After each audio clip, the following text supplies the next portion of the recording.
YouTube channel परीक्षा सहपाठी में आप सभी का हार्दिक स्वागत है। Good evening to all of you. मैं रितु। जैसे कि आपको पता है बच्चों, हम केवीएस टीजीटी पीजीटी इंग्लिश की प्रिपरेशन कर रहे हैं। आपको क्लासेस डेली मिल रही है, आप भी प्रिपरेशन डेली करते रहिए। डेली आप क्लासेस लीजिए, वीडियो आप देखिएगा। चलिए, आपके लिए कुछ लाइनें लिखी हुई है। चलना है तब तक जब तक मंजिल ना मिल जाए। कब तक चलना है? जब तक चलना है जब तक आपको मंजिल नहीं मिल जाती। जब तक आपको मंजिल, कब तक नहीं आपको मंजिल मिलती? जब तक आप सक्सेस या पढ़ाई अच्छे से नहीं कर रहे हो। तो जब आपको सक्सेस यानी कि जो सिलेक्शन है आपका हो जाएगा, केवीएस में जो सिलेक्शन है आपका हो जाएगा, आपको जॉब मिल जाएगी, आप सक्सेस हो जाओगे। तो तब तक आपका जो एम है, आपकी जो मंजिल है वो सक्सेस होना है, कामयाब होना। यानी कि आपको मंजिल तब तक नहीं मिलती जब तक आपको चलना है। तो मंजिल के लिए आपको तब तक चलते रहना है जब तक आपको मंजिल या आपकी जो अचीवमेंट करना चाहते हो आपको वो अचीवमेंट नहीं मिल जाती। चाहे फिर आंधी आए या तूफान आए, चाहे क्या है, चाहे आंधी आए या तूफान आए, आपको कितनी रुकावटें आए, चाहे फिर आपको सक्सेस होने के बीच में जो रास्ते में आपको आपके कितनी भी रुकावटें आए, आंधी आए या तूफान आए, किसी भी तरह की कोई भी प्रॉब्लम आपके आए, तो आपको क्या उन सभी प्रॉब्लम को फेस करके, उन सभी प्रॉब्लम को सॉल्व करके अपनी आगे निकलना है। अपनी जो अचीवमेंट है वो आपको अचीव करना है। जो आप अचीव करना चाहते हैं वो आपको एक सक्सेस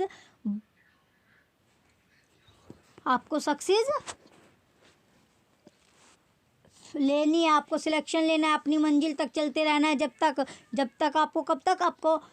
चलते रहना है जब तक आपको अपनी मंजिल नहीं मिल जाती। तो तब तक क्या आपको चलते रहना है, चाहे फिर आंधी आए या तूफान आए, आपको किसी भी तरह की कोई दिक्कत आए, आपको अपनी मंजिल पाने के लिए तब तक चलते रहना है, तब तक आपको मेहनत करती रहनी है जब तक आपको आपकी मंजिल नहीं मिल जाती। चाहे फिर बीच में आपके कितनी भी रुकावटें आए, आप उन सभी रुकावटों को फेस करके आगे निकल जाएंगे, उन सभी रुकावटों को दूर करके अपनी मंजिल की ओर चलते रहेंगे। चलिए नेक्स्ट पेज पर चले गए। अब हम नेक्स्ट पेज क्या, हमारा केवीएस टीजीटी पीजीटी की इंग्लिश की मैराथन क्लास है हमारी। ये कौन सी? केवीएस टीजीटी पीजीटी की, केवीएस टीजीटी पीजीटी की इंग्लिश की मैराथन क्लासेस चल रही है, जो आपको डेली मिल रही है।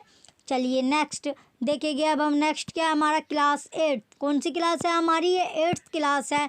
जो पहली 7 क्लास है वो आपको प्लेलिस्ट में मिल जाएगी, प्लेलिस्ट में से आप देख सकते हैं। चलिए नेक्स्ट पेज पर चले गए। अब हम नेक्स्ट पेज पर क्या है, क्वेश्चन फर्स्ट। हमारा क्वेश्चन आ चुका है।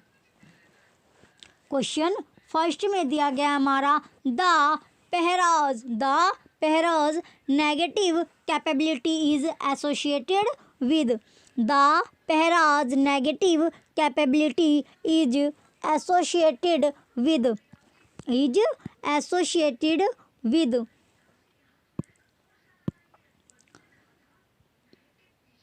तो जो क्वेश्चन फर्स्ट है, क्वेश्चन फर्स्ट में हमारा दिया गया the phrase negative capability is associated with. तो वाक्यांश की क्या, जो वाक्यांश है उसकी जो नेगेटिव यानी कि नकारात्मक,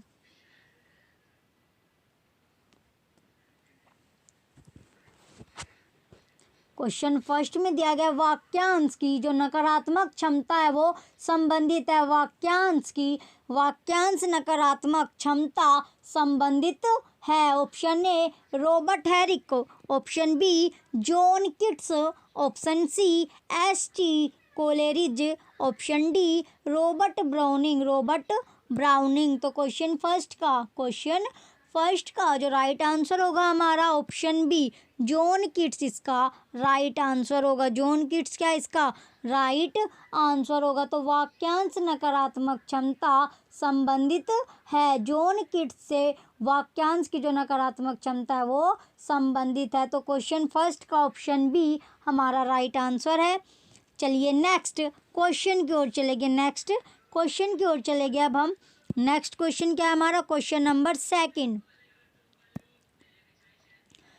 क्वेश्चन 2 में दिया गया हमारा negative capability is associated with.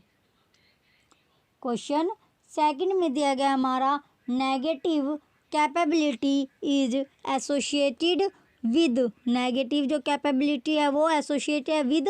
तो जो वाक्यांश क्वेश्चन सेकंड में दिया गया नकारात्मक क्षमता का संबंध है। क्वेश्चन सेकंड में नकारात्मक क्षमता का संबंध है। Option A P B. Shelley, option B Robert Browning, option C W.B. Yeats, option D John kits.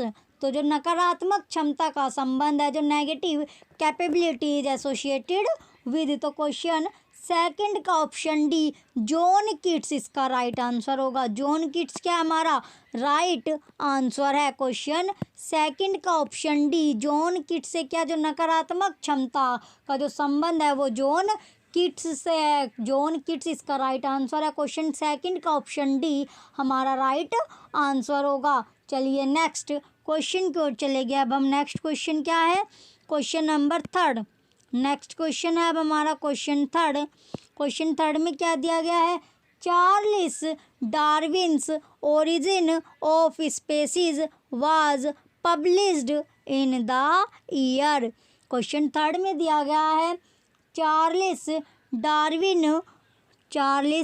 Darwin origin of species was published in the year. तो जो चार्ल्स डार्विन की ओरिजिन ऑफ स्पीसीज है वो किस वर्ष में प्रकाशित हुई थी। क्वेश्चन थर्ड पूछा गया है जो चार्ल्स डार्विन की ओरिजिन ऑफ स्पीसीज है वो कौन से वर्ष में प्रकाशित हुई, किस वर्ष में प्रकाशित हुई थी। Option A 1858, option C, option B है हमारा 1859, ऑप्शन सी 1862, ऑप्शन डी 1857। तो क्वेश्चन थर्ड का जो राइट आंसर होगा हमारा ऑप्शन बी 1859। 1859 में क्या हुई थी, जो चार्ल्स डार्विन की ओरिजिन ऑफ स्पीसीज है वो पब्लिश हुई थी। कौन से साल में, 1859 में चार्ल्स डार्विन की ओरिजिन ऑफ स्पीसीज प्रकाशित हुई थी। 1859 साल में, 1859 वर्ष में क्या हुई थी, चार्ल्स डार्विन की ओरिजिन ऑफ स्पीसीज प्रकाशित हुई थी। क्वेश्चन थर्ड का ऑप्शन बी हमारा राइट आंसर है। चलिए नेक्स्ट क्वेश्चन की ओर बढ़ेंगे। अब हम नेक्स्ट क्वेश्चन की ओर चलेंगे। नेक्स्ट क्वेश्चन क्या है हमारा, क्वेश्चन नंबर 4। क्वेश्चन नंबर 4 दिया गया हमारा, व्हाट अकॉर्डिंग टू पी.बी. शैली इज इंटेलेक्चुअल ब्यूटी। क्वेश्चन 4 दिया गया हमारा, व्हाट अकॉर्डिंग टू पी.बी. शैली इज इंटेलेक्चुअल ब्यूटी।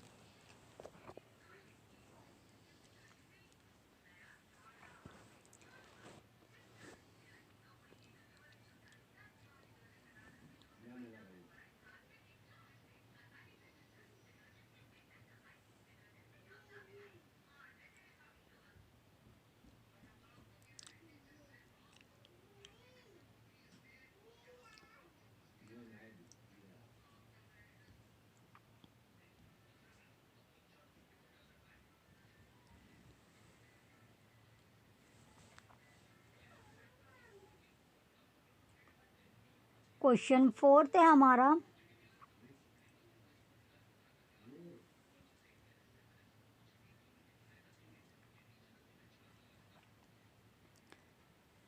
पी.बी. शैली के अनुसार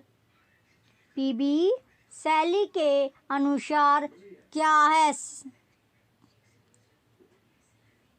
पी.बी. जो शैली है, पी.बी. जो शैली के अनुसार पूछा गया है, पी.बी. शैली के अनुसार क्या है, बौद्धिक सौंदर्य है।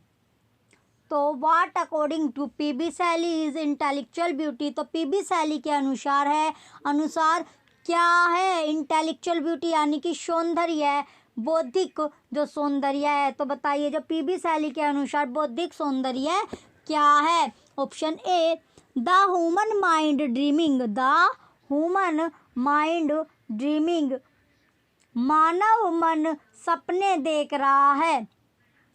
मानव मन क्या है? सपने देख रहा है। Option B reason pushing away emotion, भावनाओं को दूर करने का कारण।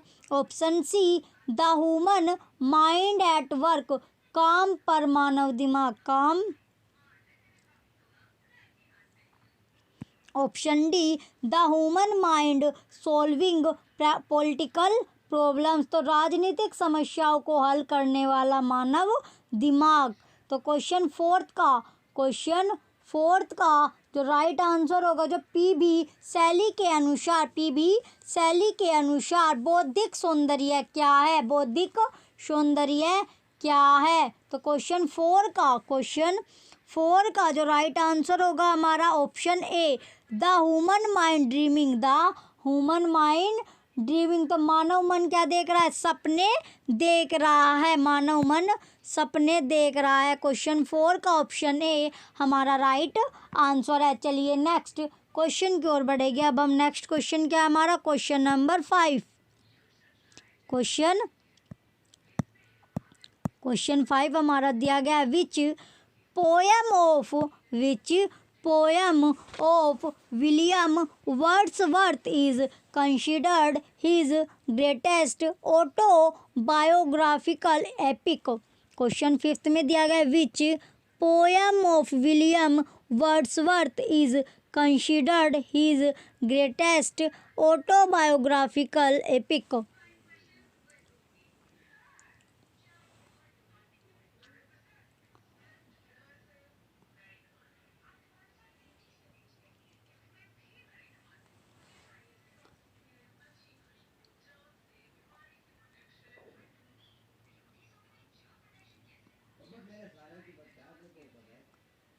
क्वेश्चन 5 है हमारी विलियम वर्ड्सवर्थ की कौन सी कविता उनकी सबसे महान आत्मकथात्मक महाकाव्य मानी जाती है? तो क्वेश्चन 5 में क्या पूछा गया? विलियम वर्ड्सवर्थ की कौन सी कविता उनकी सबसे महान आत्मकथात्मक महाकाव्य मानी जाती है? ऑप्शन ए गिल्ट एंड सोरो, अपराध और दुख। ऑप्शन बी द प्रिलूड यानी कि प्रस्तावना। ऑप्शन सी है हमारा द एक्सकर्जन यानी भ्रमण। Option D Peter Bell. तो क्वेश्चन 5 में पूछा गया तो विलियम वर्ड्सवर्थ की कौन सी कविता उनकी सबसे महान आत्मकथात्मक महाकाव्य मानी जाती है? तो इसका क्वेश्चन नंबर 5 का जो राइट आंसर होगा हमारा ऑप्शन बी प्रस्तावना। क्या है इसका राइट आंसर है? प्रस्तावना। क्वेश्चन 5वें ऑप्शन बी क्या है इसका राइट आंसर है? द प्रिलूड यानी जो प्रस्तावना है उसकी सबसे महान है। क्वेश्चन 5 का ऑप्शन बी हमारा राइट आंसर है। चलिए नेक्स्ट क्वेश्चन की ओर चलेंगे। अब हम नेक्स्ट क्वेश्चन की ओर चलेंगे। Question number 6। नेक्स्ट क्वेश्चन क्या है हमारा? क्वेश्चन नंबर 6 हमारा दिया गया है lyrical ballads comprises poems by Wordsworth and. Question 6 था हमारा lyrical ballads comprises poem by Wordsworth and. Question 6 में पूछा गया है गीतात्मक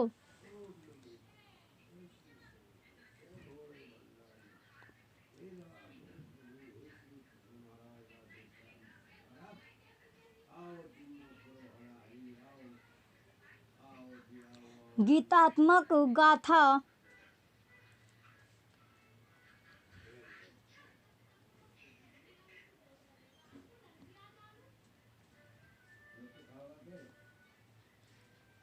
क्वेश्चन 6 में दिया गया गीतात्मक गाथा गीतों में वर्ड्सवर्थ और की कविताएं शामिल है। Option A Keats, option B Shelley, option C Coleridge, option D Byron. तो बताइए क्वेश्चन 6 का lyrical ballads comprises poems by Wordsworth and. तो क्वेश्चन 6 का राइट आंसर होगा हमारा ऑप्शन सी, कोलेरिज क्या इसका राइट आंसर है। क्वेश्चन 6 का ऑप्शन सी हमारा राइट आंसर होगा। चलिए नेक्स्ट क्वेश्चन की ओर बढ़ेंगे। अब हम नेक्स्ट क्वेश्चन क्या है हमारा क्वेश्चन नंबर 7।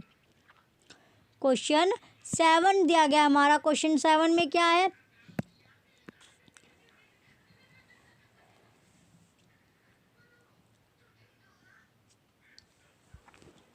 क्वेश्चन 7 में दिया गया the paras of chimney sweeper is. Question 7 है हमारा the paras of chimney sweeper is. तो जो चिमनी किसकी, जो पैराज की, जो पैराज क्या हमारा जो चिमनी स्वीपर पूछा गया है, तो चिमनी स्वीपर की स्तुति है। क्वेश्चन 7 में पूछा गया है चिमनी स्वीपर की स्तुति है। Option A poem by William Blake. तो विलियम ब्लेक की एक कविता। Option B an elegy by Williams Wordsworth. तो विलियम वर्ड्सवर्थ द्वारा एक शोक गीत। Option C an essay by Charles Lamb. तो चार्ल्स लैम्ब द्वारा एक निबंध। Option D an essay by William Hazlitt. तो विलियम हैजलिट द्वारा एक निबंध। तो क्वेश्चन 7 का क्वेश्चन जो 7 है हमारा, इसका जो राइट आंसर होगा ऑप्शन सी। ऑप्शन सी क्या हमारा राइट आंसर है, an essay by Charles Lamb. An essay by Charles Lamb. तो क्वेश्चन 7 का ऑप्शन सी हमारा राइट आंसर होगा। चार्ल्स लैम्ब का एक निबंध क्या इसका राइट आंसर है। तो चिमनी स्वीपर की स्तुति पूछा गया था इसमें। तो चिमनी स्वीपर है की स्तुति किसने, चार्ल्स लैम्ब का एक निबंध। क्वेश्चन 7 का ऑप्शन सी हमारा राइट आंसर है। चलिए नेक्स्ट क्वेश्चन की ओर बढ़ेंगे। अब हम नेक्स्ट क्वेश्चन क्या है क्वेश्चन नंबर 8। क्वेश्चन 8 है हमारा। क्वेश्चन 8 में क्या दिया गया है, the most notable characteristic of Keats poetry is. Question 8 में दिया गया है the most notable characteristic of Keats poetry is.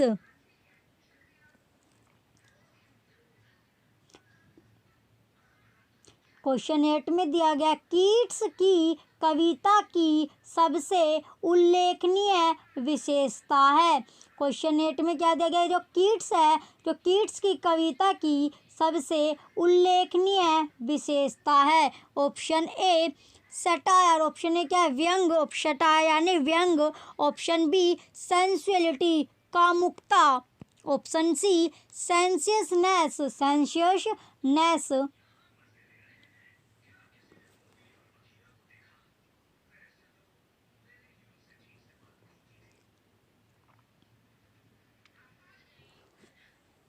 सेंसेशनेस भी क्या है हमारा कामुकता। और ऑप्शन डी सोशल रिफॉर्म सामाजिक सुधार। तो क्वेश्चन 8 का जो राइट आंसर है हमारा ऑप्शन सी सेंसियसनेस क्या इसका राइट आंसर है। तो बताइए जो कविता की सबसे कौन सी, जो कीट्स के द क्वेश्चन था हमारा कीट्स के काव्य की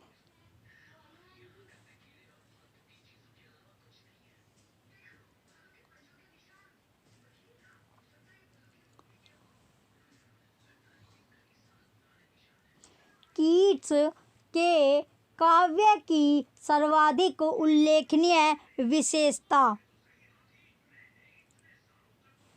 इसका जो राइट आंसर होगा क्वेश्चन नंबर 8 का ऑप्शन सी हमारा राइट आंसर है। तो the most notable characteristic of Keats poetry is sensuousness. तो क्वेश्चन 8 का ऑप्शन सी हमारा राइट आंसर है। चलिए नेक्स्ट क्वेश्चन की ओर बढ़ेंगे। अब हम नेक्स्ट क्वेश्चन की ओर चलते हैं। नेक्स्ट क्वेश्चन क्या हमारा क्वेश्चन नंबर 9। क्वेश्चन 9 हमारा दिया गया हु से Keats was a Greek. Question 9 में दिया गया हु से कीट्स वाज अ ग्रीक। तो किसने क्या कहा, किसने कहा कि कीट्स क्या है। क्वेश्चन 9 में दिया गया किसने कहा कीट्स ग्रीक था, कीट्स ग्रीक था। Option A Wordsworth, option A क्या है हमारा Wordsworth, option B Coleridge, option C Lamb, option D Shelley. तो किसने कहा कि जो कीट्स था वो ग्रीक था, कीट्स ग्रीक था।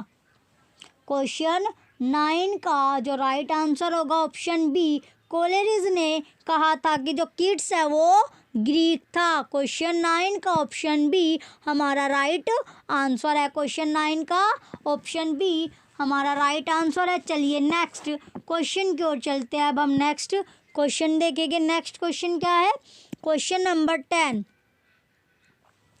क्वेश्चन नंबर 10 दिया गया है। क्वेश्चन 10 में क्या है, विच stanza form did Shelley use in his famous poem Ode to the West Wind, Ode to the West Wind। Question 10 में पूछा गया था विच stanza form did Shelley use in his famous poem Ode to the West Wind, Ode to the West Wind।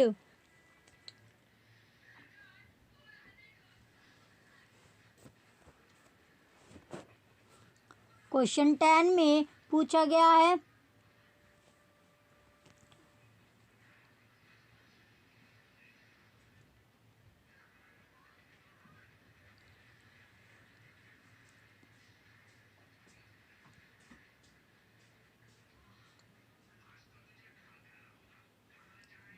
शैली ने अपनी प्रसिद्ध कविता, शैली ने जो प्रसिद्ध कविता थी ओड टू द वेस्ट, हवा में किस छंद रूप का प्रयोग किया था। क्वेश्चन 10 में पूछा गया है शैली ने अपनी प्रसिद्ध कविता ओड टू द वेस्ट, हवा में किस छंद रूप का प्रयोग किया था। ऑप्शन ए, ऑप्शन ए क्या हमारे रीम रॉयल, रीम रॉयल यानी कि रीम शाही। Option B ottava rima, ottava rima. Option C terza, terza rima. Option D Spenserian, stanza Spenserian छंद।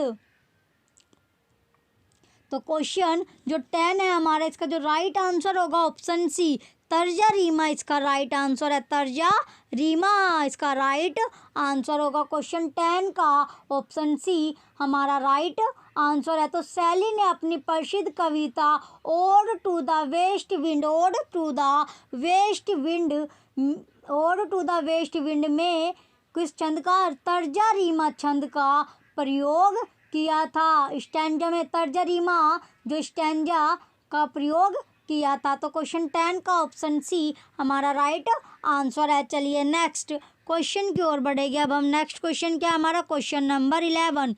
The author of essays of Elia is. Question 11 में दिया गया है the author of essays of Elia is. तो essays of Elia के लेखक है। Question 11 में क्या दिया गया, एसिज ऑफ एलिया के लेखक है। क्वेश्चन 11 में पूछा गया the author of essays of Elia, the author of essays of Elia.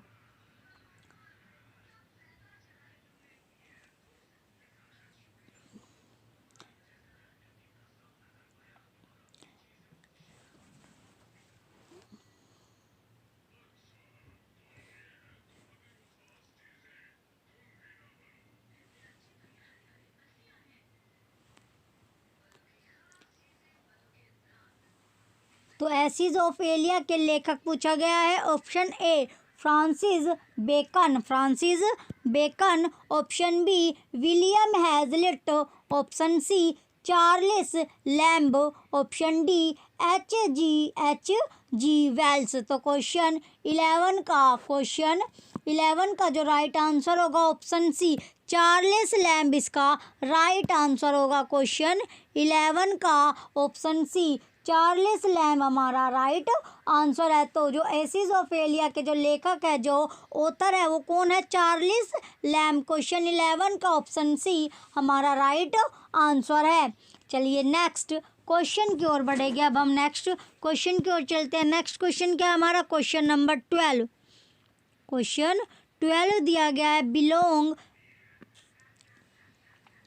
Question 12 में क्या दिया गया है? Which of the following poets does not belong to the Lake School. Question 12 में दिया गया है which of the following poets does not belong to the Lake School. Question 12 में क्या दिया गया? निम्नलिखित कवियों में से कौन लेक स्कूल, कौन जो है वो लेक स्कूल से संबंधित नहीं है। तो निम्नलिखित में से कौन, निम्नलिखित में से कौन सा कवि संबंधित नहीं है? कुछ से लेक स्कूल से जो संबंधित नहीं है, वो कवि पूछा गया है। जो निम्नलिखित में से कौन सा कवि लेक स्कूल से संबंधित नहीं है? Option A Keats, option A Keats, option B Coleridge, option C Southey, option D Wordsworth. तो इसका क्वेश्चन नंबर 12 का जो राइट आंसर होगा ऑप्शन ए किड्स क्या है इसका राइट आंसर है। किड्स क्या होगा हमारा राइट आंसर है। क्वेश्चन नंबर 12 का ऑप्शन ए राइट आंसर है। इसमें पूछा गया था कि कौन सा जो कवि है वो जो बिलोंग नहीं करता, जो संबंधित नहीं है किससे? लेक स्कूल से जो संबंधित नहीं है। तो किड्स जो है वो लेक स्कूल से संबंधित नहीं है। वो कवि कौन सा? जो कवि किड्स कवि है वो लेक स्कूल से संबंधित नहीं है। तो क्वेश्चन 12 का ऑप्शन ए हमारा राइट आंसर है। चलिए नेक्स्ट क्वेश्चन की ओर बढ़ेंगे। अब हम नेक्स्ट क्वेश्चन क्या है? Question number 13। क्वेश्चन 13 में पूछा गया है Mary Shelley's father was William Godwin a famous. Question 13 में दिया गया Mary Shelley's father was William Godwin a famous. Question number 13 में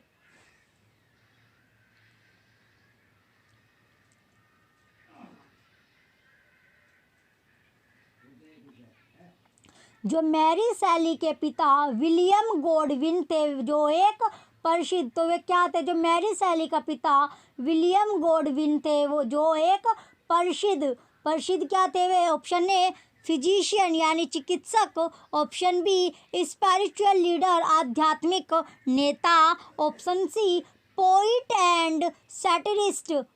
तो पोइट्स और कवि और व्यंग्यकार, ऑप्शन डी फिलोसोफर दार्शनिक। तो क्वेश्चन नंबर 13 का जो राइट आंसर होगा ऑप्शन डी फिलोसोफर क्या है इसका राइट आंसर है। दार्शनिक इसका राइट आंसर होगा। दार्शनिक राइट आंसर है। तो मैरी सैली के जो पिता थे विलियम गॉडविन, जो एक प्रसिद्ध दार्शनिक थे, फिलोसोफर थे। तो फेमस क्या थे? वे एक फिलोसोफर थे। तो क्वेश्चन 13 का ऑप्शन डी हमारा राइट आंसर है। चलिए नेक्स्ट क्वेश्चन की ओर चलते हैं। नेक्स्ट क्वेश्चन क्या है हमारा? Question number 14। क्वेश्चन 14 दिया गया हमारा who called Shelley a beautiful and ineffectual angel beating in the void his luminous wings in vain। Question 14 में दिया गया who called Shelley a beautiful and ineffectual angel beating in this void his luminous wings in vain. Question 14 में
जिसने सैली को क्या cold, किसने question पूछा गया है, क्वेश्चन 14 में पूछा गया किसने, जो सैली थी, हु कोल्ड सैली, तो किसने कहा सैली को कि एक, किसने सैली को एक सुंदर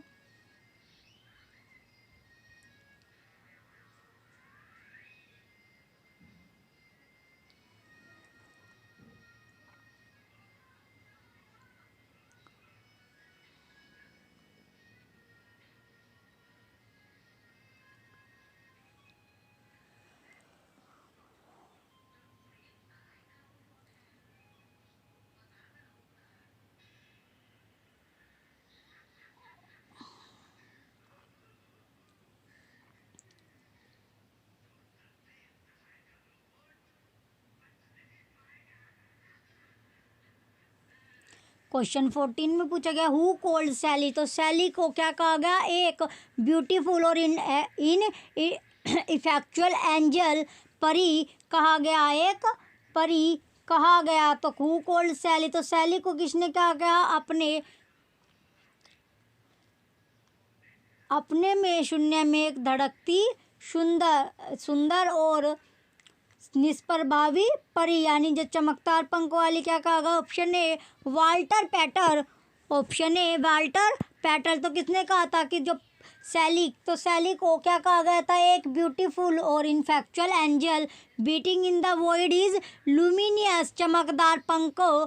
तो इसका जो राइट आंसर होगा क्वेश्चन 14 का ऑप्शन बी देखते चले पहले, A C Swinburne, option C Matthew Arnold, option D T S Eliot. तो क्वेश्चन जो 14 है, क्वेश्चन 14 का जो राइट आंसर है ऑप्शन सी मैथ्यू आर्नोल्ड ने सैली को क्या कहा था, एक ब्यूटीफुल और इंटेलेक्चुअल एंजल कहा था। क्वेश्चन 14 का ऑप्शन सी मैथ्यू आर्नोल्ड इसका राइट आंसर है। चलिए नेक्स्ट क्वेश्चन की ओर बढ़ेंगे। नेक्स्ट क्वेश्चन क्या है, क्वेश्चन नंबर 15।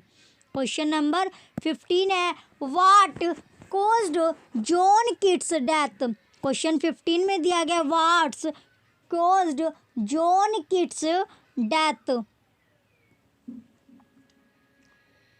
तो जॉन किट्स की मृत्यु किस कारण से हुई, क्वेश्चन 15 में पूछा गया है। जो जॉन किट्स की जो मृत्यु का कारण पूछा गया है कि जो जॉन किट्स की मृत्यु हुई वो किस कारण से हुई। Option A malaria, option B tuberculosis, option B क्या हमारा ट्यूबर क्लोसिस, क्षय रोग, जो क्षय रोग होता है वो, option C pneumonia, option D typhoid. तो बताइए जो जॉन किट्स था उसकी जो डेथ यानी जो मृत्यु का कारण था वो क्या था। क्वेश्चन 15 में पूछा गया है जो जॉन किट्स की जो मृत्यु का कारण था वो बताना है। तो ट्यूबर क्लोसिस की वजह से क्या था वो डेथ हुई, किसकी, जॉन किट्स की जो डेथ हुई वो ट्यूबर क्लोसिस की वजह से हुई, क्षय रोग की वजह से उसकी डेथ हुई थी। क्वेश्चन 15 का ऑप्शन बी ट्यूबर क्लोसिस की वजह से किसकी, जॉन किट्स की मृत्यु हुई थी। चलिए नेक्स्ट क्वेश्चन की ओर चलेंगे। नेक्स्ट क्वेश्चन क्या है हमारा, क्वेश्चन नंबर 16। क्वेश्चन 16 है हमारा। क्वेश्चन 16 में क्या पूछा गया, विच of the following books was translated bye John Keats. Question 16 में पूछा गया विच of the following book was translated bye John Keats. तो जॉन किट्स ने निम्नलिखित में से किस पुस्तक का अनुवाद किया था। तो किसका, जो जॉन किट्स है उसने कौन सी पुस्तक का अनुवाद किया था, ये आपसे क्वेश्चन पूछा गया है। Option A Aeneid, option B क्या हमारा Iliad, option B Iliad, option C है हमारा ओडिसी, ऑप्शन डी वलगेट, तो जॉन किट्स ने कौन सी पुस्तक का अनुवाद किया था। क्वेश्चन नंबर 16 एनिड, एनिड क्या है इसका राइट आंसर है। तो जॉन किट्स ने कौन सी पुस्तक का अनुवाद किया था? क्वेश्चन 16 का ऑप्शन है। जो ट्रांसलेशन, जिस बुक का उसने ट्रांसलेट किया था वो कौन सी बुक थी? एनिड वो बुक थी जो जॉन किट्स ने अनुवाद किया था। तो क्वेश्चन 16 का ऑप्शन ए हमारा राइट आंसर है। चलिए नेक्स्ट क्वेश्चन की ओर बढ़ेंगे। अब हम नेक्स्ट क्वेश्चन क्या है? Question number 17। क्वेश्चन नंबर 17 है हमारा, for which profession John Keats had licence but never practised it. Question 17 दिया गया हमारा, for which profession John Keats had licence but never practised it. तो जॉन किट्स के पास इसमें पूछा गया है जो जॉन किट्स है उसके पास उसका प्रोफेशन था, लाइसेंस था, but never practised it. Question 17 में पूछा गया है किस पेशे के लिए जॉन किट्स के पास लाइसेंस था लेकिन उन्होंने कभी इसका अभ्यास नहीं किया। तो कौन सा पेशा था जिसका लाइसेंस था? किसके पास? जॉन किट्स के पास लाइसेंस था लेकिन उसने कभी उसका उपयोग या अभ्यास नहीं किया। तो कौन सा पेशा था वो? किस पेशे का जॉन किट्स के पास लाइसेंस था? तो option A pharmacist, pharmacist. Option B वास्तुकार, आर्किटेक्ट यानी वास्तुकार। Option C engineer. Option D lawyer यानी कि वकील। क्वेश्चन 17 में पूछा गया है किस पेशे के लिए जॉन किट्स के पास लाइसेंस था लेकिन उन्होंने कभी इसका अभ्यास नहीं किया। तो क्वेश्चन नंबर जो 17 है इसका जो राइट आंसर होगा ऑप्शन ए फार्मासिस्ट इसका राइट आंसर है। तो फार्मासिस्ट का उसके पास लाइसेंस था बट उसने कभी उसे प्रैक्टिस नहीं की, कभी भी क्या की जो प्रैक्टिस होती है वो नहीं की, अभ्यास नहीं किया। तो क्वेश्चन 17 का ऑप्शन ए हमारा राइट आंसर है। चलिए नेक्स्ट क्वेश्चन की ओर चलेंगे। नेक्स्ट क्वेश्चन क्या है? Question number 18। क्वेश्चन 18 में पूछा गया in which poem does Wordsworth write come forth into the light of things, let nature be your teacher। Question 18 में पूछा गया in which poem does Wordsworth write come forth into the light of things, let nature be your teacher। Question 18 में पूछा गया है Wordsworth ने किस कविता में लिखा है चीज़ों के प्रकाश के सामने आओ, प्रकृति को आपका अपना शिक्षक बनने दो।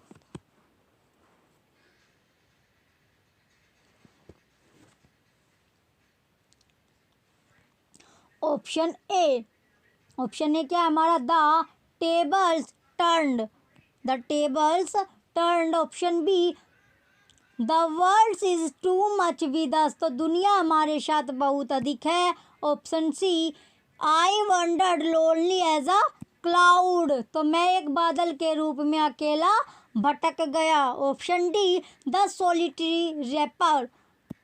तो क्वेश्चन 18 का जो राइट आंसर होगा option A the tables turn, क्या इसका राइट आंसर है? क्वेश्चन 18 का option A the tables turn, क्या इसका राइट आंसर है? क्वेश्चन 18 का ऑप्शन ए राइट आंसर है। चलिए नेक्स्ट क्वेश्चन की ओर बढ़ेंगे अब हम।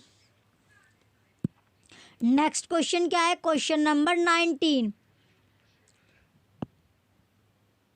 क्वेश्चन 19 में पूछा गया Keats Endymion is dedicated to, Keats Endymion is dedicated to.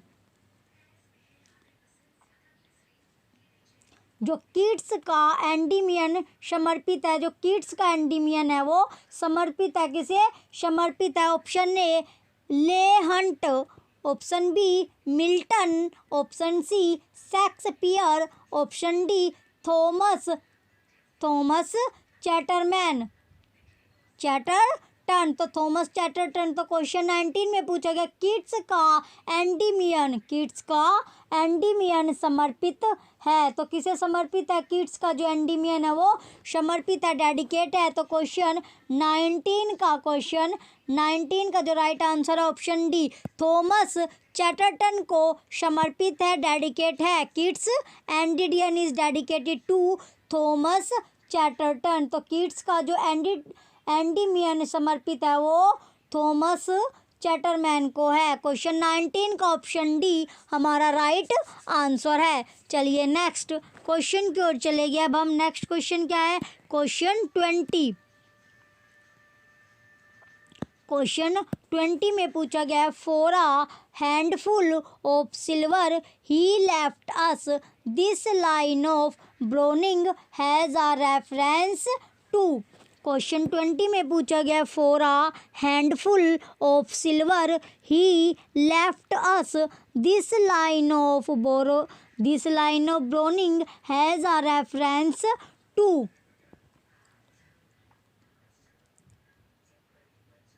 Question 20 में पूछा गया, 16 मुट्ठी चांदी।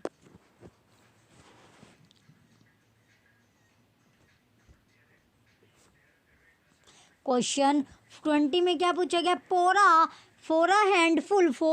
ए handful of silver he left us, this line of Browning has a reference to.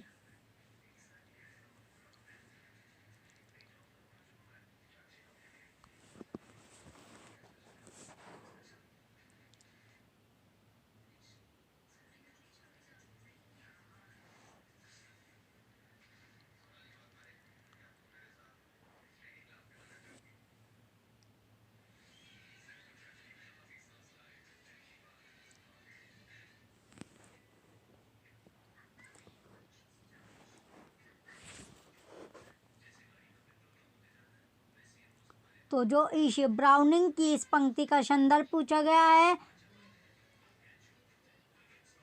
Question 20, मुट्ठी भर चांदी उसने हमको छोड़ दिया, मुट्ठी भर चांदी उसने हमें छोड़ दिया। जो ब्राउनिंग की इस पंक्ति का संदर्भ पूछा गया है, option A Shakespeare, option B Wordsworth, option C Tennyson, option D Dryden. तो क्वेश्चन जो 20 है इसका जो राइट आंसर होगा ऑप्शन बी। तो इस लाइन का जो Browning has a reference to जो संदर्भ है क्वेश्चन 20 का जो राइट आंसर होगा ऑप्शन बी वर्ड्सवर्थ इसका राइट आंसर है। क्वेश्चन 20 का ऑप्शन बी हमारा राइट आंसर है। वर्ड्सवर्थ क्या है इसका राइट आंसर है। चलिए नेक्स्ट क्वेश्चन की ओर चले गए। अब हम नेक्स्ट क्वेश्चन है क्वेश्चन नंबर 21।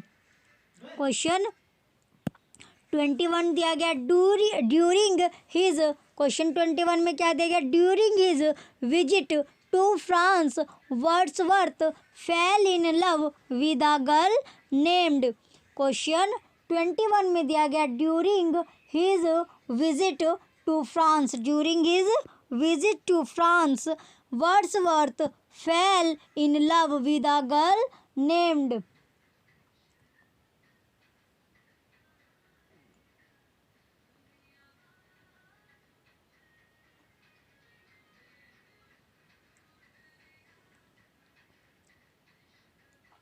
तो क्वेश्चन 21 में पूछा गया जो अपनी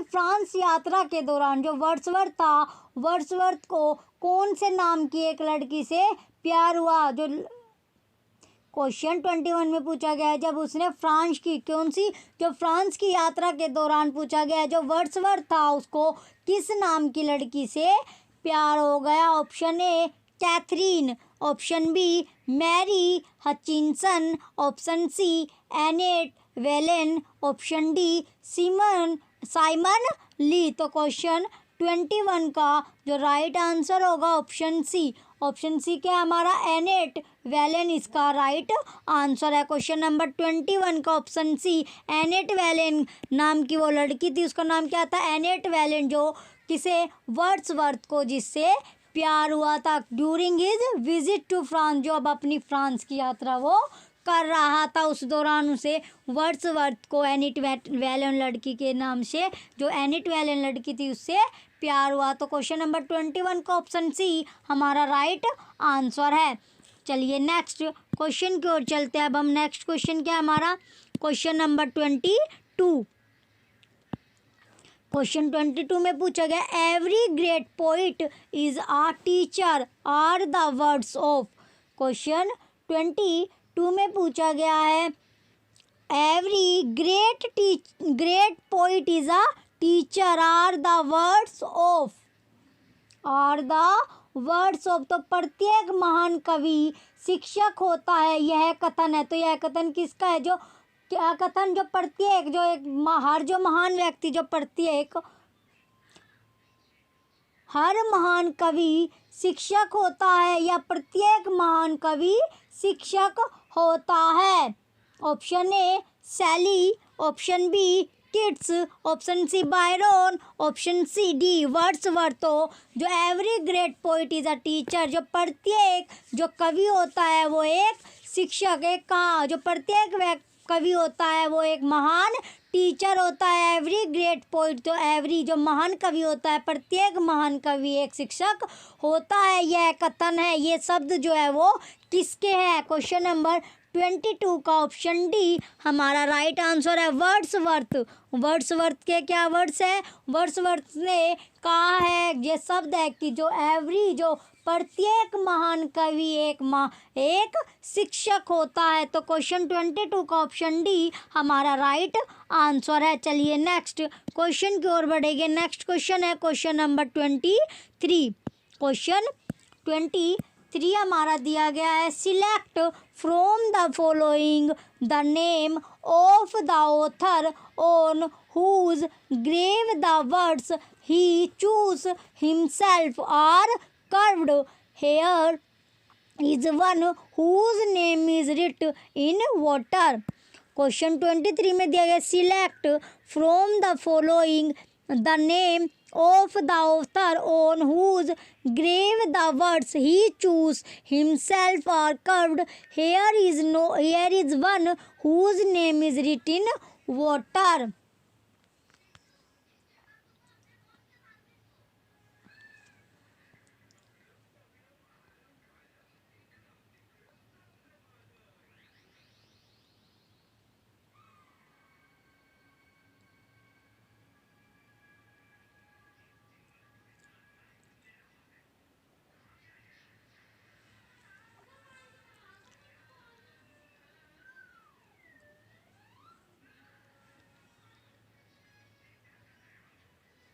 निम्नलिखित क्वेश्चन 23 में दिया गया निम्नलिखित में से उस लेखक का नाम चुनिए जिसकी कब्र पर यह शब्द लिखे हैं। कौन से शब्द लिखे हैं, जिसकी जो कब्र है उसकी कब्र पर शब्द लिखे हैं।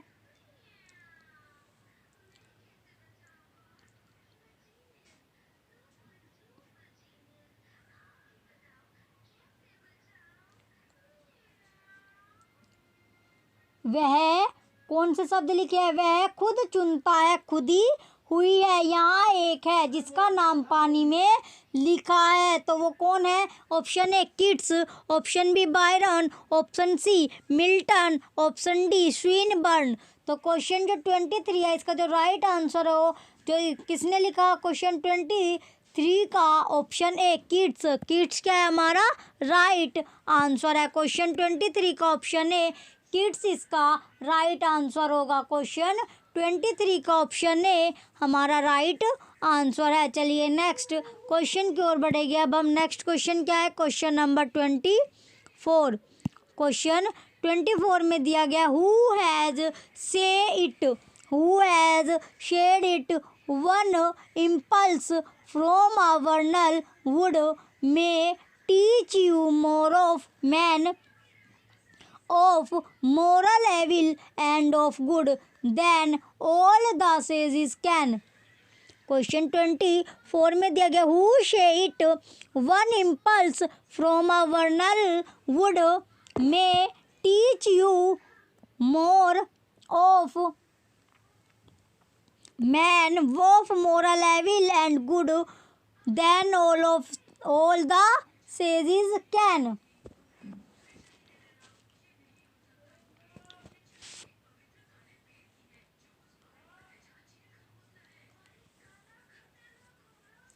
किसने कहा है, ये पूछा गया इसमें किसने कहा है वसंत की लकड़ी से एक आवेग आपको, एक जो आवेग है वो आपको अधिक सिखा सकता है। तो किसने कहा है कि जो वसंत की लकड़ी से एक आवेग आपको और अधिक सिखा सकता है? मनुष्य सभी संतों की तुलना में नैतिक बुराई और अच्छाई की। तो option A Shakespeare, option B Milton, option C Galsworthy, option D Wordsworth.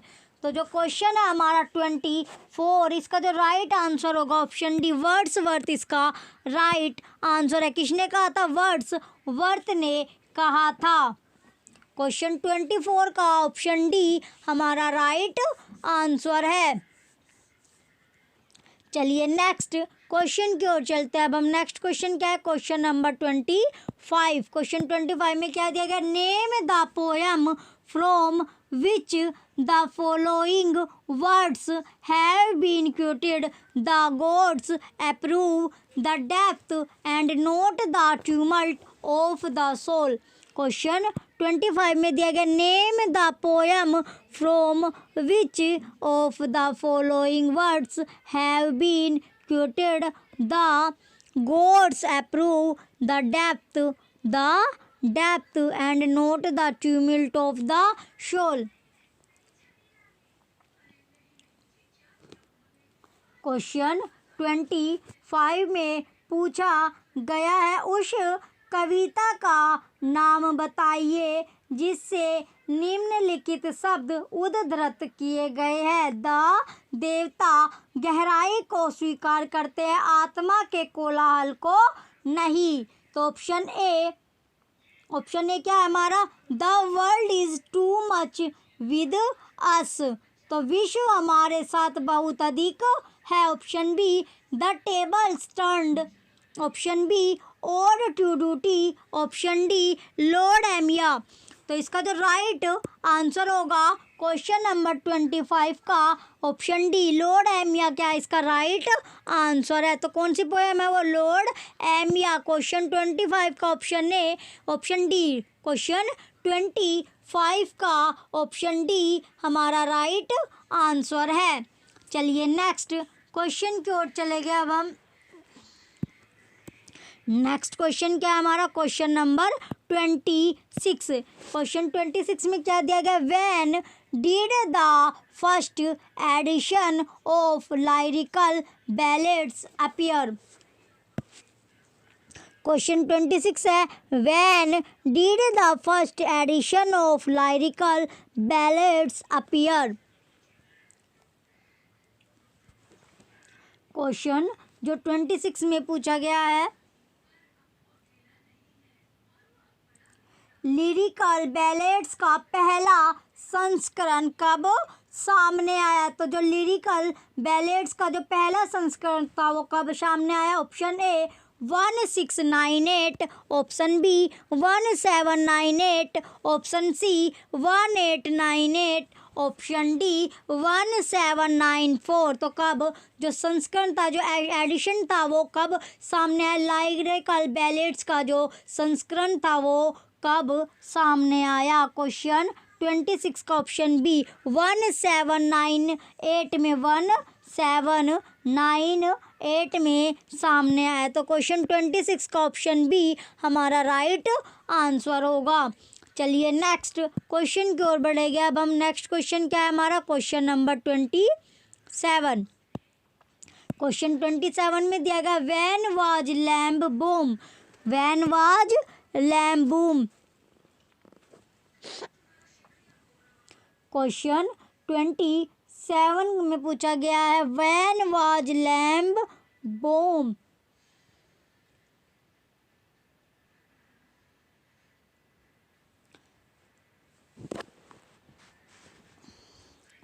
तो ये क्या है? बोर्न है, बूम नहीं है, बोर्न। तो लैम्ब बूम का जन्म पूछा गया है कि कब हुआ था? लैम्ब बूम का जन्म कब हुआ था? Option A 1775, option B 1834, option C 1744, option D 1829। तो जो लैम्ब बोर्न था उसका जो जन्म था वो लैम्ब का जो जन्म था वो पूछा गया है कि लैम्ब का जो जन्म था वो कब हुआ था। तो क्वेश्चन 27 का ऑप्शन ए 1775 में लैम्ब का जन्म हुआ था। क्वेश्चन 27 का ऑप्शन ए हमारा राइट आंसर है।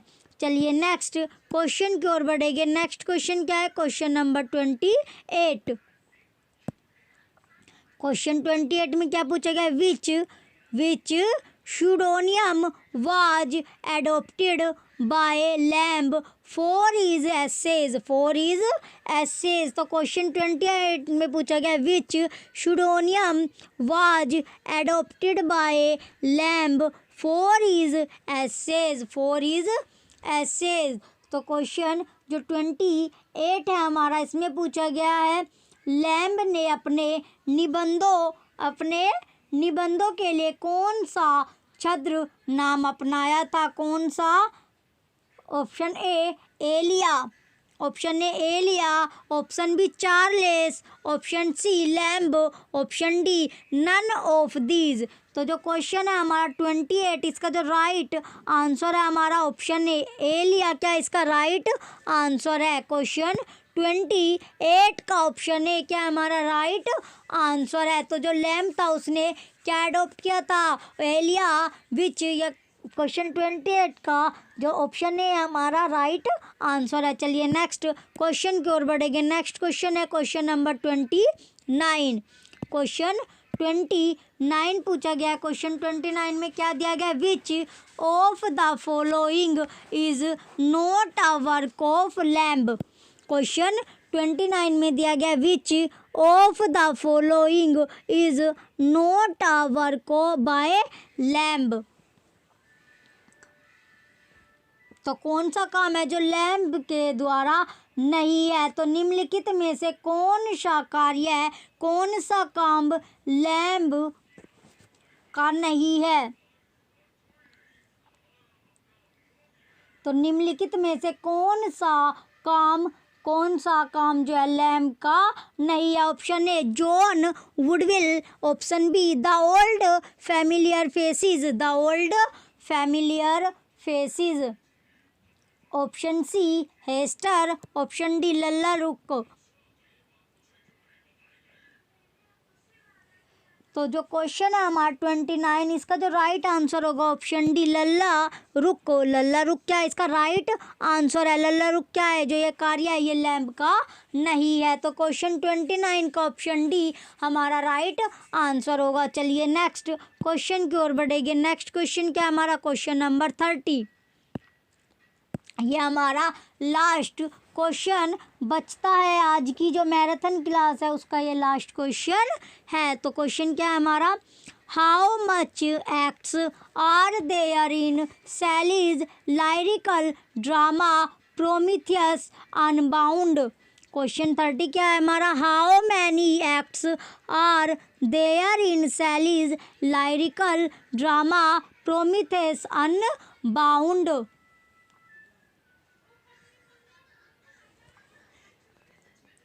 क्वेश्चन 30 में क्या पूछा गया? शैली के गे नाटक प्रोमेथियस अनुभव में कितने अधिनियम है? अनुभव में कितने अधिनियम है?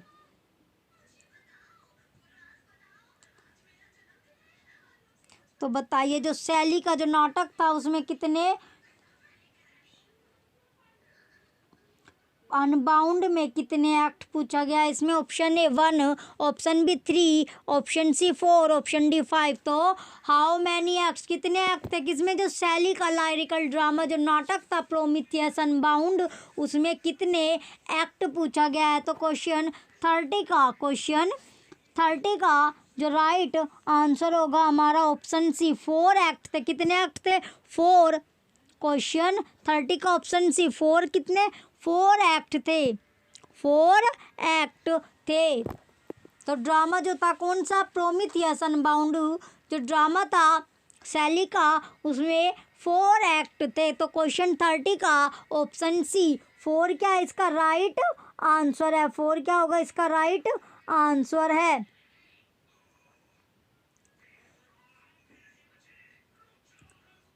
4 हमारा राइट आंसर है। क्वेश्चन नंबर 30 का ऑप्शन सी 4 इसका राइट आंसर होगा। चलिए, अगर आप क्लासेस आपको अच्छी लग रही हो तो वीडियो को लाइक कीजिएगा, कमेंट कीजिएगा और वीडियो को ज़्यादा से ज़्यादा शेयर कीजिए और हमारे यूट्यूब चैनल परीक्षा सहपाठी को सब्सक्राइब करके रखें, जिससे आपको नेक्स्ट वीडियो मिलती रहे। Thank you.